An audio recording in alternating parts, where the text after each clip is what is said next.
نماز جنازہ کا طریقہ بتا دیں جی۔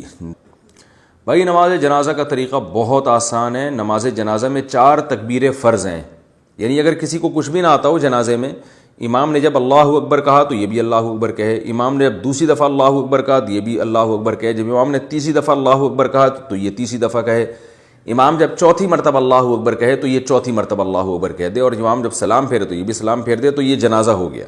چاہے کوئی بھی دعا نہ پڑھی جائے، فرض ادا ہو جاتا ہے۔ البتہ طریقہ یہ نہیں ہے، مسنون طریقے پر جنازہ پڑھنا چاہیے۔ مسنون طریقہ یہ ہے کہ پہلی تکبیر کے بعد آپ ثنا پڑھیں، یعنی سبحانک اللہم و بحمدک وتبارک اسمک وتعالی جدک ولا الہ غیرک۔ اس میں بعض لوگ الفاظ بڑھاتے ہیں وجل ثناؤک، تو یہ وجل ثناؤک کے الفاظ پر میں نے بہت ریسرچ کی تھی ایک دفعہ، یہ کہیں بھی کسی بھی مستند روایت سے ثابت نہیں ہے۔ وہی ثنا پڑھنی چاہیے جو نماز میں پڑھتے ہیں ہم۔ اس کے بعد درود شریف ہے، وہی درود شریف جو درود ابراہیم دوسری تکبیر کے بعد آپ پڑھ لیں۔ تیسری تکبیر کے بعد آپ دعا پڑھ لیں۔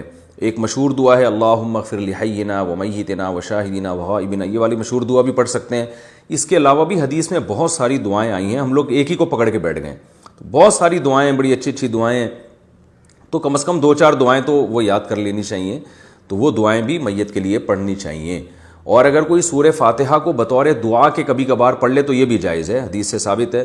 تو یہی احناف کا اور دوسرے ائمہ کا اختلاف ہے، وہ سورہ فاتحہ کو نماز جنازہ میں لازم سمجھتے ہیں اور بطور قرات کے سمجھتے ہیں، جبکہ نماز جنازہ تو ایک محض دعا ہے، اس کا وہ ارکان نہیں ہے جو نماز میں جس طرح سے دوسرے ارکان ہوتے ہیں، رکوع سجدہ، یہ چیزیں نہیں ہیں۔ تو اس طرح اس میں سورہ فاتحہ بطور دعا کے پڑھی جا سکتی ہے، بطور تلاوت کے، بطور قرات کے نہیں پڑھی جا سکتی۔